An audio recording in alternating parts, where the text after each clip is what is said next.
Bitcoin, Ethereum, teether, Dogecoin, ना जाने क्या क्या करेंसीज की हम बात करते हैं। जी हाँ, इन दिनों भारत में ही नहीं बल्कि पूरी दुनिया में क्रिप्टो करेंसीज को लेकर चर्चा गर्म है। फर्श से लेकर अर्श तक और फिर टॉप हाइस के करीब 50% की गिरावट। इस बड़ी गिरावट में निवेशकों की दिलचस्पी क्रिप्टो में निवेश को लेकर बढ़ी है। लेकिन इसमें निवेश कैसे करें, भारत में इसको लेकर क्या कानून है और अब इसमें पैसा डूबेगा तो नहीं? लोगों के मन में ऐसे कई सवाल हैं। आज हमारे इस खास शो में हम आपके सभी सवालों का जवाब देने की कोशिश करेंगे।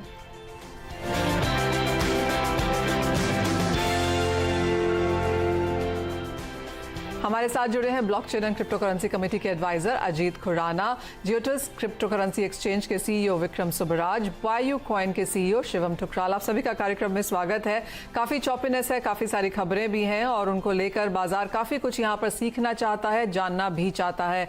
अजीत, आपसे ही पहले शुरुआत करना चाहेंगे। जिस तरह की ये मार्केट फिलहाल है और जिस तरह से हमने इंडियन मार्केट्स में नंबर्स बढ़ते हुए देखे हैं, चाहे वो वॉल्यूम्स हैं या पार्टिसिपेशन है, कुछ बहुत समझ सबको यहाँ पर आती है, पर मेजर चीज जो सबको लुभाती है वो ये कि रिटर्न्स बहुत बेहतर हैं यहाँ पर। इंटरनेशनल मार्केट्स में भी यही माना जाता है कि जिस तरह की इंडियन मार्केट्स की पॉपुलेशन है और जो एक्साइटमेंट है इस चीज को लेकर, शायद हम यहाँ पर और भी बेहतर कारोबार होता हुआ देखेंगे। लेकिन सबसे पहली नसीहत आप क्या देना चाहेंगे जो यहाँ पर क्रिप्टो करेंसीज में अपना पैसा डालने की शुरुआत कर रहा है? सबसे पहली और बड़ी नसीहत मेरी यही रहेगी कि ये मार्केट बहुत वोलेटाइल है। इसे बॉन्ड मार्केट या स्टॉक मार्केट के नजरिए से ना देखा जाए। यहाँ पर अगर 100 रुपए डालेंगे तो वो अगले दिन तक 30 रुपए या 40 रुपए बन सकता है, जिस तरह अगले दिन तक 200 रुपए बन सकता है। तो जो आपका पोर्टफोलियो है, जितने आपके एसेट्स हैं, उसमें से एक छोटा सा भाग सिर्फ क्रिप्टो करेंसी में डालिए जब तक आपको पूरी मार्केट की समझ नहीं आ जाती। पहली नसीहत यही रहेगी। विक्रम, आपकी पहली नसीहत क्या रहेगी? क्योंकि लोग अभी तक ये भी समझना चाहते हैं कि क्या ये लीगल है या इलीगल है या फिर ये अनरेगुलेटेड है, रेगुलेटेड है। ये दो बहुत डिफरेंट चीजें हैं, लेकिन आप इसे कैसे समझाएंगे? ट्रेडिंग के बारे में आपको देखा तो ये अनरेगुलेटेड है, बट ट्रेड करने के लिए लीगल चीज ही है। आप ट्रेड कर सकते हैं, होल्ड कर सकते हैं, बाई कर सकते हैं, सेल कर सकते हैं, इसमें कोई इश्यू नहीं है। बट इसके बारे में गवर्नमेंट से तरफ कुछ रेगुलेशन नहीं है अभी तक। क्या करने का है, इसमें कुछ इश्यू है तो क्या कंज्यूमर प्रोटेक्शन के बारे में कुछ क्लैरिटी अभी तक नहीं है। बट ट्रेडिंग पर्सपेक्टिव में आप ट्रेड कर सकते हैं, होल्ड कर सकते हैं, उसी पे कोई इश्यू नहीं है। अभी इसके बारे में चर्चे भी हो रहे हैं गवर्नमेंट के साइड पे। होपफुली कुछ रेगुलेशंस आएगा इसके ऊपर, बट अभी तक ये लीगल टू ट्रेड है। ऑलराइट, ये लीगल टू ट्रेड है ये, लेकिन ये अनरेगुलेटेड है। तो इन दो चीजों में आपको यहाँ पर फर्क जरूर देखना होगा। शिवम, आपसे समझना चाहेंगे, जिस तरह की बाजार फिलहाल ये यहाँ पर हैं, काफी सारे, चाहे वो स्टार्टअप्स है, चाहे वो एंटरप्रेन्योर्स हैं, हमने काफी सारे even global companies, global exchanges को यहाँ पर इंडियन मार्केट्स में आकर शॉप सेटअप करते हुए देखा है। तो किस तरह की अपॉर्चुनिटी हम यहाँ पर इंडियन मार्केट्स में देख रहे हैं? अगर हम स्टार्टअप्स की बात करें तो ऑल्दो एक काफी लिमिटेड नंबर ऑफ प्लेयर्स हैं इस मार्केट में। इसका एक मेन रीजन ये भी है कि काफी छोटे छोटे नए स्टार्टअप्स होते भी नहीं है इस मार्केट में। बट सबसे ज्यादा इम्पोर्टेंट है ट्रस्ट। वो स्टार्टअप्स ट्रस्ट नहीं गेन कर पाते। पहला तो गवर्नमेंट की तरफ से हमारे पास कोई रेगुलेटरी क्लैरिटी नहीं है, जिसकी वजह से जो निवेशक हैं वो पहले ही उस चीज से थोड़ा सा डरते हैं। और दूसरा, एक ये पूरा एक फाइनेंशियल और पैसों का मामला है, तो जो भी निवेशक होता है वो पहले समझना चाहता है कि वो किस कंपनी के थ्रू इस क्रिप्टो करेंसी में इन्वेस्ट करे और किस कंपनी के थ्रू ना करे। इसलिए ये मार्केट काफी लिमिटेड प्लेयर्स के साथ अभी चल रही है। बट हाँ, डाउन द लाइन यहाँ पर और भी प्लेयर्स दिखने को मिलेंगे। और जैसे जैसे बड़े प्लेयर्स जो ग्लोबली रिकॉग्नाइज्ड प्लेयर है इंडियन मार्केट में आएंगे, तो इस मार्केट की ऑथेंटिसिटी इंडियन इन्वेस्टर्स के अमाउंट बढ़ेगी। एब्सोल्युटली। एज ऑफ नाउ बाजार क्या मांग रहा है कि कुछ क्रेडिबिलिटी, एश्योरेंस, प्रोटेक्शन जो बाकी बाजारों में देखने को मिलती है, क्या वो यहाँ पर अवेलेबल है या नहीं? अजीत, वही एक मेजर सवाल यहाँ पर है, क्योंकि एक तो बैंक्स, रेगुलेटर्स इस बात से कतराते हैं कि ये एक डिसेंट्रलाइज्ड फाइनेंस मार्केट है, ये पैरेलल मनी मार्केट बनती हुई नजर आएगी। और दूसरा, जो उन्होंने बार बार कहा है कि वो कंज्यूमर प्रोटेक्शन को भी देखना चाहते हैं, क्योंकि जितना ये बाजार वॉलेटाइल है वो थोड़ा सा यहाँ पर चिंता की बात है। बिल्कुल ठीक है। इसके दो पहलू हैं। पहला पहलू ग्राहक की तरफ से है, दूसरा पहलू रिजर्व बैंक या इंस्टीट्यूशन की तरफ से है। ग्राहक की तरफ से मैं लोगों को यह कहना चाहूंगा कि चाहे आप सोना खरीद रहे हो, चाहे आप कोई इन्वेस्टमेंट प्रोडक्ट खरीद रहे हो, आप हमेशा इस बात का ध्यान जरूर देते होंगे कि कहां से खरीद रहे हैं। जो ट्रस्ट के इशू की भी बात हुई थी, ठीक उसी तरह मैं ये कहूंगा कि आप इंडियन एक्सचेंजेस से ही ले, अपने बैंक अकाउंट से ही पैसा ट्रांसफर करें और ऐसे एक्सचेंजेस से ही डील करें जो कि पूर्ण रूप से केवाईसी यानी नो योर कस्टमर का प्रोसेस करते हो। तो कल किसी तरह की तकलीफ आ भी गई तो चाहे क्रिप्टो स्पेसिफिक रेगुलेशन इंडिया में ना हो, बट जो क्रिमिनल प्रोसीजर एक्ट है, जो पुलिस कंप्लेंट की जा सकती है, जो कंज्यूमर प्रोटेक्शन एक्ट है, वो तो हर किसी चीज पे लागू होता है, तो वो आप पर भी लागू होगा। आपको कुछ हद तक प्रोटेक्शन मिलेगी। दूसरी बात रही इंस्टीट्यूशन और आरबीआई की तरफ से, मैं ये जरूर मानूंगा कि सरकार हो चाहे रिजर्व बैंक हो, उनके लिए बहुत बड़ा उनका कर्तव्य है कि कंज्यूमर्स को प्रोटेक्ट करें। और ठीक उसी रीजन की वजह से उन्हें एक पॉलिसी फ्रेमवर्क बनाना चाहिए।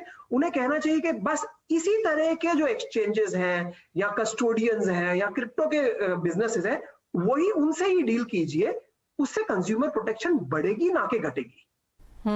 विक्रम, आप कैसे देखते हैं, अगर कोई यहाँ पर नया निवेश करना चाहता हो तो किस तरह का पेपर वर्क है, क्या कुछ यहाँ पर फॉर्मेलिटीज हैं जो एक एक्सचेंज यहाँ पर पूरी करवाता है?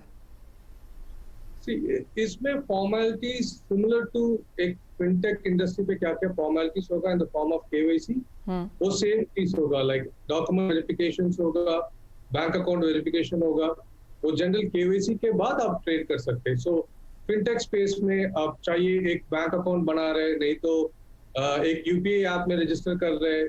सो फिनटेक स्पेस में आप क्या क्या प्रोसेस फॉलो कर रहे हैं, उसी सेम प्रोसेस इसी में भी फॉलो करना पड़ेगा।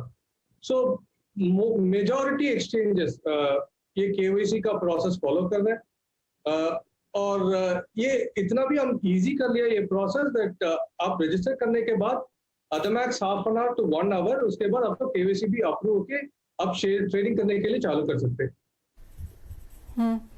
शिवम, जैसे बात की गई कि एक सिंपल केवाईसी यहाँ पर किया जाता है, आपकी डिटेल्स ली जाती हैं और जो पैसा आपका ट्रांसफर है वो आपके बैंक अकाउंट से हो रहा है, तो क्लियरली यहाँ पर काफी कुछ ऑन प्रोसेस है, इन लाइट है, कुछ भी इधर उधर से यहाँ पर मूव नहीं हो रहा है। सारे एक्सचेंजेस इसी तरह से यहाँ पर काम करते हैं। लेकिन आपने एक बार पैसा यहाँ पर एक्सचेंज में डाल दिया, उसके बाद आपका क्या प्रॉफिट है, क्या लॉस है, आप कितना बैंक में वापस लेके आते हैं, उसे कैसे देखा जाए? इसमें इसको एक अगर हम टैक्सेशन पॉइंट ऑफ व्यू से देखें तो ये एक लॉन्ग टर्म या short term capital gain tax के उसमें आता है रेडार में। सो फॉर एग्जांपल, अगर आप एक बिटकॉइन खरीदते हैं 40 लाख का और वो आप 42 लाख रुपए में उसे बेच देते हैं और 42 लाख रुपए आप अपने बैंक अकाउंट में वापस ट्रांसफर कर लेते हैं थ्रू आर एक्सचेंज या किसी भी एक्सचेंज के थ्रू। सो अब आपको अपने इनकम टैक्स जो फाइलिंग आप करते हैं आईटीआर की, तो उसमें आपको दिखाना पड़ेगा कि मैंने 2 लाख का इसमें मुनाफा कमाया, और ये अगर ये शॉर्ट टर्म में है तो आप वहाँ short term capital gain tax अपने आप पे कर देंगे।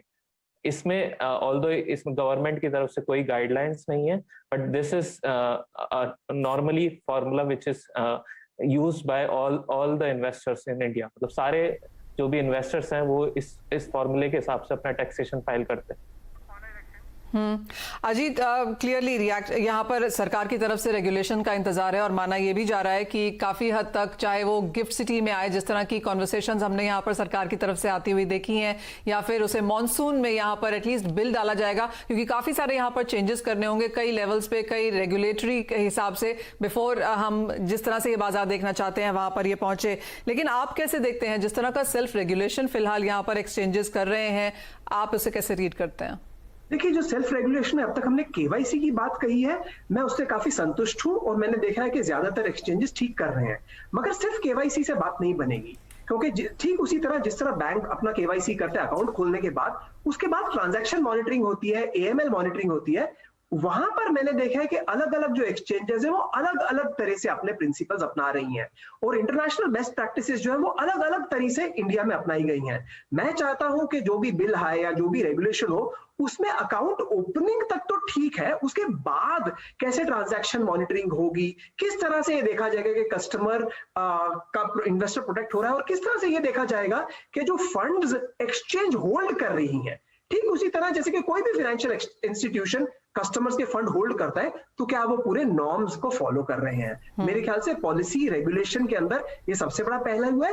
दूसरा और आखिरी पहलू ये है, क्योंकि ये इंटरनेशनल एसेट है जिसमें लोग एक क्लिक करते ही अपना भारत से बिटकॉइन बाहर ले जाते हैं और अंदर ले जाते हैं, इसमें फेमा यानी फॉरेन एक्सचेंज मैनेजमेंट एक्ट का काफी रोल आता है, तो उसके बारे में भी गवर्नमेंट को क्लैरिटी देनी होगी। यानी कि इंतजार यहाँ पर है कि रेगुलेटरी क्लैरिटी आए, क्योंकि बहुत सारी हमने देखा है एक्सचेंजेस यहाँ पर ऑलरेडी, और बहुत सारी तादाद में यहाँ पर पॉपुलेशन जो है वो अब इसमें कारोबार करने लगी है। तो कहीं ना कहीं सरकार को अब यहाँ पर जल्दी करनी होगी, क्योंकि यहाँ पर ये जो नंबर है, वॉल्यूम है, लगातार बढ़ता हुआ नजर आ रहा है। अब इसी के साथ एक और चीज यहाँ पर जानना चाहेंगे कि जिस तरह से इंटरनेशनल मार्केट्स में प्राइस रेफरेंसेस हम देखते हैं, यूजली हर चीज का एक स्टैंडर्ड प्राइस होता है विक्रम, लेकिन जब क्रिप्टो करेंसीज की बात होती है तो हर कंट्री में इसके अपने डिस्काउंट प्रीमियम्स हैं। हमने कई बार देखा है कि भारतीय बाजारों में भी कोई क्रिप्टो करेंसी यहाँ पर किसी प्रीमियम पे होती है, डिस्काउंट में होती है, उससे एक इन्वेस्टर कैसे समझे? इसमें बहुत इंपॉर्टेंट चीज क्या है, नए बिटकॉइंस कैसे जनरेट होते हैं, माइनिंग बोल के एक प्रोसेस है, उसी से नए बिटकॉइन का सप्लाई मार्केट के अंदर आ रहा है। इंडिया पे माइनिंग बहुत कम है, हम नहीं तो कोई भी माइन नहीं कर रहा है, नए बिटकॉइंस इंडिया पे जनरेट नहीं हो रहे हैं। बिटकॉइन नहीं तो एथेरियम, इसी कॉइन का सप्लाई इंडिया में बहुत कम है कंपेयर टू चाइना, नहीं तो यूरोपियन कंट्रीज, नहीं तो अमेरिकन कंट्रीज कंपेयर किया तो सप्लाई ऑफ बिटकॉइन इंडिया पे कम है। सिंस सप्लाई कम है और डिमांड ज्यादा है, सो कंपैरेटिवली प्राइस इंडिया पे ज्यादा ही होगा। अभी when there is a lot of buy pressure, बहुत सारे लोग बाई करने चाह रहे, तो उतना सप्लाई इंडिया पे नहीं है, तो सिंस सप्लाई कम है, so price compare to American for American customer, नहीं तो यूरोपियन कस्टमर, इंडिया पे एक प्रीमियम पे ही चलेगा, क्योंकि सप्लाई कम है। इसके बारे में पॉइंट टेकन। इसी के साथ एक ब्रेक के लिए भी रुकेंगे। काफी इंटरेस्टिंग ये कॉन्वर्सेशन हो चली है। जब वापस लौटेंगे तो आपको बताएंगे कि कैसे आप अपनी क्रिप्टो करेंसीज चुनें, किस में आप यहां पर अपना पैसा लगाएं, और क्लियरली कितना से आप शुरुआत करें और कितने लॉसेज आप यहां पर झेल सकते हैं। इन सब के बारे में बात करेंगे इस ब्रेक के बाद।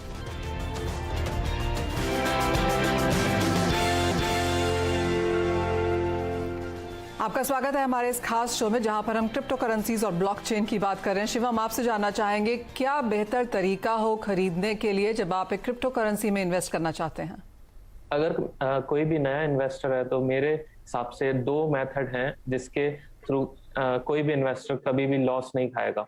एक है डाइवर्सिफिकेशन, मतलब कि अगर आपको 100 रुपए इन्वेस्ट करने हैं तो 100 रुपए के 40 रुपए बिटकॉइन में डालिए, 30 रुपए किसी और करेंसी, किसी और क्रिप्टो एसेट में डालिए, 20 रुपए किसी और में डालिए, तो अपना पोर्टफोलियो डाइवर्सिफाई करें। तो अगर कोई भी एक क्रिप्टो ऊपर जाती है, नीचे जाती है, तो आपका पोर्टफोलियो बैलेंस रहता है। एक तो ये, दूसरा है जो आप अपना सारा पैसा है, मान लीजिए आपको 100 रुपए इन्वेस्ट करने हैं, तो आप पूरा 100 रुपए एक साथ मत इन्वेस्ट करिए, उसको पार्ट्स में इन्वेस्ट करिए, और इसको एक सिस्टमेटिक वे में मे बी एक SIP अगर आप किसी एक्सचेंज में खोलना चाहे तो SIP खोल लीजिए। महीने के एक स्पेसिफिक दिन आप इन्वेस्ट करिए, हफ्ते के लेट्स से मंडे को आपको इन्वेस्ट करना है, तो आप हर मंडे को एक स्पेसिफिक अमाउंट उन जो डाइवर्सिफाइड क्रिप्टोज है उसमें डालिए। तो ये दो मेथड अगर आप कभी भी यूज करेंगे तो लॉन्ग टर्म में आप कभी भी लॉस नहीं करेंगे।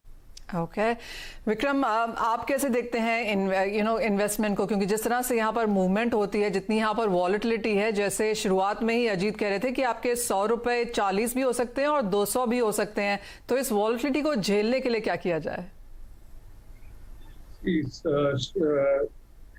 the best way to follow ये कि आप इन पार्ट्स इन्वेस्ट कर लीजिए, like SIP suggestion what is given, आप पार्ट्स में इन्वेस्ट कर लीजिए, नहीं तो एक हफ्ते में एक अमाउंट इन्वेस्ट कर लीजिए। सो इसमें क्या होगा, आप वॉलेटिलिटी भी इससे भी प्रोटेक्टेड है और आपका इन्वेस्टमेंट भी थोड़ा थोड़ा बढ़ता जा रहा है। और स्टार्टिंग बिगिनर्स को ये पहले सोचना चाहिए दैट इट्स बेटर वो बिटकॉइन और एथेरियम से स्टार्ट करने का। यूजुअली क्या होगा, इन्वेस्टर डॉज कॉइन नहीं तो और अदर कॉइन से वो न्यूज पे बहुत ज्यादा आते हैं, उसी में जाके इन्वेस्टमेंट शुरू करते हैं और इसी कॉइन पे वॉलेटिलिटी बहुत ज्यादा होता है। So better to start your investment with ये large market cap coins like bitcoin, Ethereum, नहीं तो द टॉप 10 क्रिप्टो करेंसी, उसी पे शुरुआत कर लीजिए। उसके बाद आप आपके पोर्टफोलियो में थोड़ी थोड़ी टॉप 10 कॉइन्स के बाद नेक्स्ट कॉइन्स को थोड़ी थोड़ी इंक्लूड करके आ जाइए। but better to invest in top 10 or in parts. Ajit, आपसे भी जानना चाहेंगे क्लियरली जो एस्टैब्लिश्ड कॉइन्स हैं जो बहुत सालों से हैं, क्योंकि कॉइन्स तो अंतर्राष्ट्रीय बाजार में करीबन 6000 हैं, भारतीय बाजारों में ऑफ कोर्स चॉइस थोड़ी सी यहाँ पर लिमिटेड है, लेकिन आपकी क्या राय होगी? देखिए, ऐसा है कि वो एसआईपी और डाइवर्सिफिकेशन की जो बात हो चुकी है उससे मैं सहमत हूं, मगर मैं साथ में एक बहुत इंपॉर्टेंट बात कहना चाहूंगा कि जैसे शेयर मार्केट में शेयर लिस्ट होता है तो कंपनी कम से कम 3 साल पुरानी होती है और अक्सर 10-20 साल पुरानी भी होती है, जबकि अगर कोई नया कॉइन लिस्ट होता है तो ये हो सकता है कि 10 दिन या 10 हफ्ते पुराना हो। तो सबसे पहली चीज आपको ये करनी होगी कि या तो आप डिसाइड कीजिए कि मुझे ठीक शेयर मार्केट में ब्लू चिप कंपनी में इन्वेस्टमेंट करने की तरह मैं थोड़ा कम रिटर्न लेने में खुश हूं, तो आप बिटकॉइन, इथीरियम, पॉलीगॉन या ऐसे किसी एस्टैब्लिश्ड टोकन में डालिए। अगर आप नए टोकन में भी डालना चाहते हैं तो मैं अपना तरीका बताता हूं, मैं कम से कम 1 साल पुराने टोकन में डालता हूं, यानी कि कम से कम उनकी 1 साल की परफॉर्मेंस तो देखो, खास करके इसलिए क्योंकि अक्सर टोकन जब लिस्ट होते हैं तो फुल्ली प्रोडक्टिव नहीं होते, यानी कि उनका कारोबार सिर्फ स्पेक्यूलेटिव ट्रेडिंग तक रिस्ट्रिक्टेड रहता है और जो अंडरलाइंग वो वैल्यू लाने की कोशिश करते हैं, जैसे कि डिसेंट्रलाइज फाइनेंस हो या किसी भी और तरह की लॉजिस्टिक्स हो, इंफ्रास्ट्रक्चर हो, वो अब तक उनका बिजनेस शुरू नहीं होता। तो मैं बिजनेस जब तक शुरू ना हो तब तक सिर्फ टोकन इश्यूअर के कह देने से कि हम इस प्रकार का कारोबार करेंगे, मैं उसमें विश्वास नहीं करता, मैं प्रूफ देखना चाहता हूं। अजीत, वो बात आपकी सही है, लेकिन किसी को अगर इमीडिएट रिटर्न्स बनाने हो और इन्फ्लुएंसर्स के कहने पे और ट्वीट्स के कहने पर भी यहाँ पर काफी सारी क्रिप्टो करेंसीज चलती हैं, तो वो क्विक जो लोग यहाँ पर पैसा कमाना चाहते हैं, चाहे वो डॉजकॉइन है, चाहे वो शिबा इना है, आई मीन इस तरह के बहुत सारे मीम कॉइन्स जो इतने सारे आपको ह्यूज रिटर्न्स देते हैं, जो देखने में थोड़े से सस्ते भी लगते हैं, क्या उनसे दूर रहना चाहिए? मैं तो ये कहता हूं, जो लोग ओवरनाइट रिच होना चाहते हैं, आज 1 रुपया डाल के कल 2 रुपया कमाना चाहते हैं, वो ये प्रोग्राम देखना छोड़ दे, क्योंकि इस प्रोग्राम के अंदर तो हम आपको एजुकेटेड, रीजनेबल, सेफ और प्रोटेक्टेड स्ट्रेटेजीज ही बताएंगे, क्योंकि इन्फ्लुएंसर्स के ट्वीट्स हो, चाहे वो मीम कॉइन्स वगैरह हो, मैं तो उनसे बहुत दूर रहता हूं। हालांकि ये सही है कि कई लोगों ने काफी उसमें पैसा कमा लिया है, मगर मैं उसे निवेश तो समझता ही नहीं हूं, मैं उसे सट्टा या मैं स्पेक्यूलेशन भी नहीं समझता, मतलब क्योंकि स्पेक्यूलेटिवली भी आदमी मार्केट में पैसा कभी कभी कमा लेता है लॉटरी की तरह। मैं तो उसे बहुत ही कॉन्स्पिरेसी यानी षड्यंत्र समझता हूं, जिसमें ज्यादातर जो रिटेल इन्वेस्टर होते हैं उनका लॉन्ग टर्म में लॉस ही होता है। तो मेरी सलाह यही होगी कि इन चीजों से दूर रहें। चलिए, आप अपनी रिसर्च यहाँ पर बेहतर तरीके से करिए और जो एस्टैब्लिश्ड कॉइन्स हैं, जहां पर जिनकी ब्लॉकचेन या जिनका जो प्लेटफॉर्म एस्टैब्लिश हो चुका है, वहां पर ही आप कारोबार करें। शिवम, ये सवाल आपसे है, काफी सारे बैंकिंग इश्यूज भी हमने भारतीय बाजारों में आते हुए देखे, ऑफकोर्स उसके बाद आरबीआई का यहाँ पर नोटिफिकेशन आया, चीजें थोड़ी सी सेटल होने लगी हैं। एज ऑफ नाउ क्या कारोबार बेहतर तरीके से है? क्या लोगों को आसानी है अब यहाँ पर इन्वेस्टमेंट करने में, पैसा वॉलेट तक ले जाने में, एग्जिट करने में? ऑल्दो जो पहले पेटीएम पेमेंट्स बैंक हो गए या आईसीआईसी बैंक हो गए, जिन्होंने अपने हाथ खींच लिए थे आरबीआई सर्कुलर आने से पहले, उन्होंने अभी भी अपने पूरा ओपन तरीके से वापस नहीं आ रहे हैं। बट कुछ नए पेमेंट गेटवेज हैं जिन्होंने अपना हाथ आगे बढ़ाया है, जिसको हमने इंटीग्रेट किया अपने एक्सचेंजेस में, और उसके थ्रू लोग आसानी से डिपॉजिट कर पा रहे हैं और विड्रॉ भी। बट हाँ, हम चाहेंगे थोड़ा सा और कॉन्फिडेंस आए बैंक्स में कि वो प्रॉपर, क्योंकि प्रॉब्लम क्या होती है इस मार्केट में कि लोगों में पेशेंस कम हो जाता है। अगर उनका पैसा मान लीजिए कहीं अटक जाए बीच में अटक जाता है तो वो परेशान हो जाते हैं। जबकि अगर बैंक हमारा साथ नहीं देंगे तो हम पे इंफ्रास्ट्रक्चर हम उसके ऊपर इंफ्रास्ट्रक्चर नहीं बना पाएंगे, तो हमें ऐसे पेमेंट गेटवेज लगाने पड़ेंगे जिनकी सर्विस अच्छी नहीं है, तो जिसकी वजह से लोगों को ही दिक्कत होगी। तो मेरा मानना है कि अगर बैंक सपोर्ट करेंगे तो हम काफी अच्छा इंफ्रास्ट्रक्चर बना सकते हैं यूजर को केटर करने के लिए। एब्सोल्युटली। तो सारी चीज क्लियरली यहाँ पर रेगुलेटरी एस्पेक्ट पे आके अटक जाती है। मेरे पास एक लास्ट मिनट है एंड अजीत, ये सवाल आपसे है। एक तरफ जब हम सरकार देख रही है यहाँ पर रेगुलेशंस लेके आने के लिए, तो काफी सारी ग्लोबल लर्निंग्स हम देखते हैं। एक तरफ एल साल्वाडोर का एग्जाम्पल है, दूसरी तरफ चाइना का एग्जाम्पल है, दोनों काफी एक्सट्रीम्स हैं अपने हिसाब में। इसके बीच में आप भारत को कैसे देखते हैं? भारत के पास ऐसी क्षमता है कि विश्व में क्रिप्टो गुरु बन जाए, क्योंकि हमारे पास English speaking, young, technically qualified लोग हैं जो फाइनेंशियल मार्केट्स को समझते हैं। हमारा पेमेंट सिस्टम्स यूपीआई वगैरह के साथ बहुत ही बेहतरीन है। तो मुझे चाहिए कि भारत की जो सरकार है वो इसमें एक अपॉर्चुनिटी ढूंढे और हमारी इंडस्ट्री को फैसिलिटेट करे, ताकि चाहे एम्प्लॉयमेंट हो, चाहे टैक्सेशन हो, चाहे इकोनॉमिक बेनिफिट्स हो, भारत को सबसे ज्यादा मिले। एब्सोल्युटली, तो काफी सारी यहाँ पर चीजें हैं फॉलो करने के लिए। आप तीनों का ही बहुत शुक्रिया, विक्रम, शिवम, अजीत। काफी सारी चीजों के बारे में आज बात हुई और आशा है हमारे दर्शकों ने इसका भरपूर यहाँ पर आज फायदा उठाया होगा इस सेक्टर के ऊपर। बहुत शुक्रिया साथ जुड़ने के लिए। इसी के साथ मुझे भी दीजिए इजाजत। आप